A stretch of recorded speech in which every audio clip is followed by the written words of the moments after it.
ಮಹಾರಾಷ್ಟ್ರದಲ್ಲಿ ಸುರಿದಂತಹ ಮಳೆ ವಿಜಯಪುರ ಜನರ ಜೀವನಕ್ಕೆ ಅಥವಾ ನೆಮ್ಮದಿಗೇನೆ ಕೊಳ್ಳಿ ಇಡುವಂತಹ ಕೆಲಸವನ್ನು ಮಾಡಿದೆ. ಒಂದು ಕಡೆ ನಿರಂತರ ಮಳೆಯಿಂದಾಗಿ ಜನರ ಬದುಕು ಬರ್ಬಾದಾದರೆ ಮತ್ತೊಂದು ಕಡೆ ವಿಷಜಂತುಗಳ ಕಾಟಕ್ಕೆ ನದಿ ಪಾತ್ರದ ಜನರು ಹೈರಾಣಾಗ್ತಾ ಇದ್ದಾರೆ. ಹಾಗಾದರೆ ವಿಜಯಪುರದಲ್ಲಿ ಮಹಾರಾಷ್ಟ್ರದಲ್ಲಿ ಸುರಿದಂತಹ ಮಳೆ ಏನೆಲ್ಲ ಅವಾಂತರಗಳನ್ನು ಸೃಷ್ಟಿ ಮಾಡಿದೆ, ಬನ್ನಿ ನೋಡ್ಕೊಂಡು ಬರೋಣ. ಹಬ್ಬದ ಸಂಭ್ರಮ ಕಸಿದ ಭೀಮಾ ಪ್ರವಾಹ, ನೆರೆಯಬ್ಬರಕ್ಕೆ ಮನೆ ಅಂಗಡಿ ನೀರು ಪಾಲು. ಪ್ರವಾಹ ಪೀಡಿತರ ನಿದ್ರೆ ಕೆಡಿಸಿರುವ ವಿಷಜಂತುಗಳು. ಮಹಾರಾಷ್ಟ್ರದಲ್ಲಿ ಈ ಬಾರಿ ಮಳೆ ಸುರಿದಿದೆ. ಇದರಿಂದ ಮಹಾರಾಷ್ಟ್ರದ ಉಜ್ಜನಿ ವೀರ ಜಲಾಶಯದಿಂದ ವಿಜಯಪುರ ಜಿಲ್ಲೆಯ ಭೀಮಾ ನದಿ ಅಪಾರ ಪ್ರಮಾಣದ ನೀರು ಬಿಡುಗಡೆ ಮಾಡಲಾಗಿದೆ.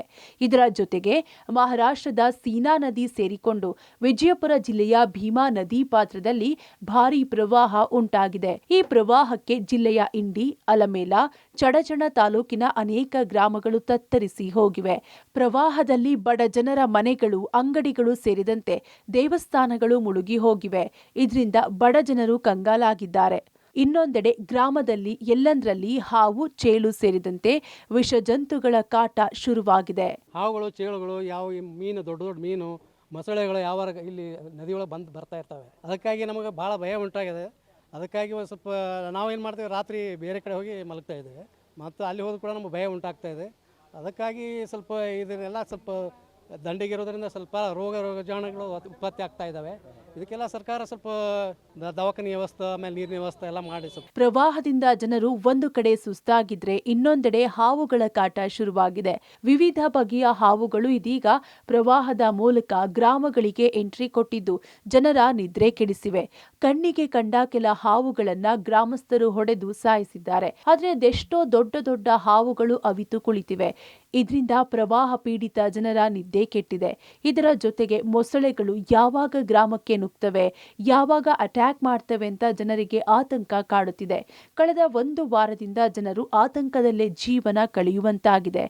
ಇವತ್ತು ಹಳೆ ತಾವರ್ಕಡದಲ್ಲಿ ಇವತ್ತು ಭೀಕರ ಸಮಸ್ಯೆ ಎದುರಾಗಿದ್ದು ನೀರಿನ ಪ್ರವಾಹ ಇನ್ನಷ್ಟು ಹೆಚ್ಚಾಗ್ತಾ ಬರ್ತಾ ಇದೆ. ಇದರ ಪರಿಣಾಮದಿಂದಾಗಿ ವಿಷಜಂತುಗಳು, ಹುಳ ಹುಬಟಿ, ಹಾವು, ಚೇಳು ಎಲ್ಲ ಹೆಚ್ಚಿನ ಪ್ರಮಾಣದಲ್ಲಿ ಬಂದು ಇವರಿಗೆ ಇಲ್ಲಿರ್ತಕ್ಕಂಥ ಜನರಿಗೆ ಭಾಳ ತೊಂದರೆ ಆಗ್ತಕ್ಕಂಥ ವಾತಾವರಣ. 2004ರಲ್ಲಿ ಉದ್ಭವ ಆದಂಥ ಈ ಸಮಸ್ಯೆ 2014ರಲ್ಲಿ ಇವತ್ತು ಏನು ಆವತ್ತಿರ್ತಕ್ಕಂಥ ಸರ್ಕಾರ ಇವರಿಗೆ ವಾದ ಮಾಡಿತ್ತು, ಏನಂತಂದ್ರೆ ವಾಗ್ದಾನ ಮಾಡಿತ್ತು, ಇವರಿಗೆಲ್ಲ ಬಗೆಹರಿಸ್ಕೊಡ್ತೀನಿ ಅಂಥೇಳಿ. ಅದ್ರ ಪ್ರಕಾರವಾಗಿ ಎಲ್ಲವೂ ಸರಿಯಾಗಿ ನಡೆದೇ ಇರೋ ಕಾರಣ ಇವತ್ತು ಸ್ಥಳಾಂತರಗೊಂಡಿಲ್ಲ. ಎಲ್ಲ ಕುಟುಂಬಗಳು ಇಲ್ಲೇ ವಾಸವಾಗಿದ್ದಾವೆ. ಇದಕ್ಕೆ ಏನಂತಂದ್ರೆ ಕೂಡಲೇ ಸರ್ಕಾರ ಮಧ್ಯಸ್ಥಿಕೆ ವಹಿಸಿ ಇವರಿಗೆ ಗಂಜಿ ಕೇಂದ್ರ ತೆಗೆದು ಪುನರ್ವಸತಿ ಕಲ್ಪಿಸುವಂಥ ಕೆಲಸ ಮಾಡಬೇಕು. ಒಟ್ಟಿನಲ್ಲಿ ಪ್ರವಾಹ ಪೀಡಿತರಿಗೆ ವಿಷಜಂತುಗಳು ನಿದ್ರೆ ಕೆಡಿಸಿವೆ. ಇದಕ್ಕೆ ಕಡಿವಾಣ ಹಾಕಲು ತಾಲೂಕು ಆಡಳಿತ ಕ್ರಮ ತೆಗೆದುಕೊಳ್ಳಲಿ ಅನ್ನೋದು ಪ್ರವಾಹ ಪೀಡಿತರ ಆಗ್ರಹವಾಗಿದೆ. ವಿಜಯಪುರದಿಂದ ಕ್ಯಾಮರಾಮ್ಯಾನ್ ಸುನೀಲ್ ಜೊತೆ ಪುರುಷೋತ್ತಮ್ ಕುಲಕರ್ಣಿ, ಪಬ್ಲಿಕ್ ಟಿವಿ.